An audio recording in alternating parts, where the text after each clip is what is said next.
ಎಲ್ಲಿ ನೋಡಿದರೂ ಕೆ ಎಸ್ ಆರ್ ಟಿ ಸಿ ಬಸ್ಗಳದ್ದೇ ಹವ. ಇಲ್ಲೂ ಸಹ ಅಷ್ಟೇ, ಕೆ ಎಸ್ ಆರ್ ಟಿ ಸಿ ಬಸ್ ನಿಲ್ದಾಣ. ಇಲ್ಲಿ ಒಂದು ಹೋಟೆಲ್ ಒಳಗಡೆ ಎಂಟ್ರಿ ಕೊಡ್ತಿದ್ವಿ. ಯಾಕೆ ಅಂತೀರಾ, ಬೆಂಗಳೂರಿನಿಂದ ಧರ್ಮಸ್ಥಳಕ್ಕೆ ಹೋಗುವಂಥ ಮಾರ್ಗ ಮಧ್ಯದಲ್ಲಿ ಒಂದು ಕಡೆ ಸ್ಟೇ ಮಾಡಲಿಕ್ಕೆ ಅಂದರೆ ಸ್ವಲ್ಪ ಹೊತ್ತು ರೆಸ್ಟ್ ತಗೊಂಡು ಟೀ ಕುಡ್ಕೊಂಡು ಹೋಗ್ಲಿಕ್ಕೆ ಅವಕಾಶ ಇದೆ. ಸೊ ನಾವು ಈ ಒಂದು ಹೋಟ್ಲಿಗೆ ಎಂಟ್ರಿ ಕೊಟ್ಟು ಟೀನ ಆರ್ಡ್ರ್ ಮಾಡಿದ್ದೀವಿ. ಸೊ ಟೀ ಕುಡಿಯುವಂಥ ಸಮಯ ನೈಟ್ ಟೈಮ್ ಚೆನ್ನಾಗಿರುತ್ತೆ ಅಂತೇಳಿ ಟೀ ಕುಡಿತಾ ಇದ್ವಿ.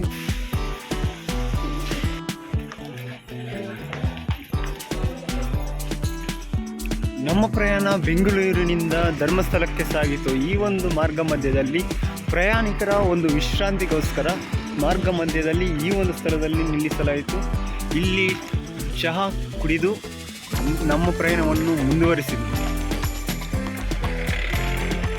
ಇದರ ಸಮಯ 4:35 ಬೆಳಗ್ಗೆ ಮುಂಜಾನೆ. ಸಕಲೇಶಪುರದಲ್ಲಿ ಬಸ್ನ ಸ್ಟಾಪ್ ಮಾಡಿ ಒಂದು 5-10 ನಿಮಿಷಗಳ ಕಾಲ ವಿಶ್ರಾಂತಿಗೆ ಅವಕಾಶ ಕಲ್ಪಿಸಿಕೊಳ್ಳಲಾಗಿದೆ. ಮಾರ್ನಿಂಗ್ ಅಂತೂ ತುಂಬಾ ಕೂಲಾದಂತಹ ಒಂದು ತಂಪಾದಂತಹ ವಾತಾವರಣ. ಇದು ಕೆ ಎಸ್ ಆರ್ ಟಿ ಸಿಯ ಬಸ್ ನಿಲ್ದಾಣ ಸಕಲೇಶಪುರ.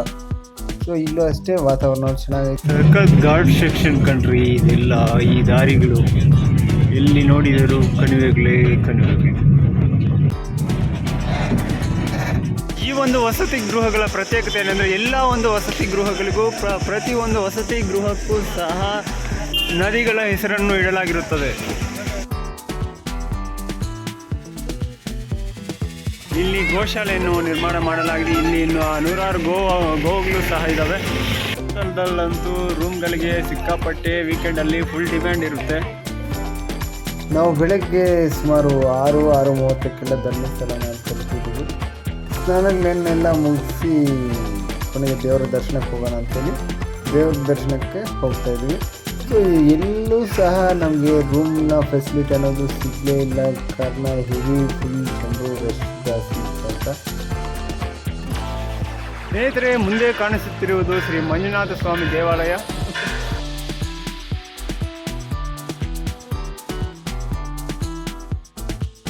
ದೇವರ ದರ್ಶನವನ್ನು ನಾವು ಮಾಡಬೇಕಾದರೆ ಮೊದಲು ಕ್ಯೂನಲ್ಲಿ ನಿಲ್ಲಬೇಕಾಗಿರುತ್ತದೆ. ಇಲ್ಲಿ ನಾವು ದೇವರ ದರ್ಶನಕ್ಕೆ ಕ್ಯೂಗಳಲ್ಲಿ ಹೋಗುತ್ತಿರುವುದನ್ನು ಕಾಣಬಹುದಾಗಿದೆ.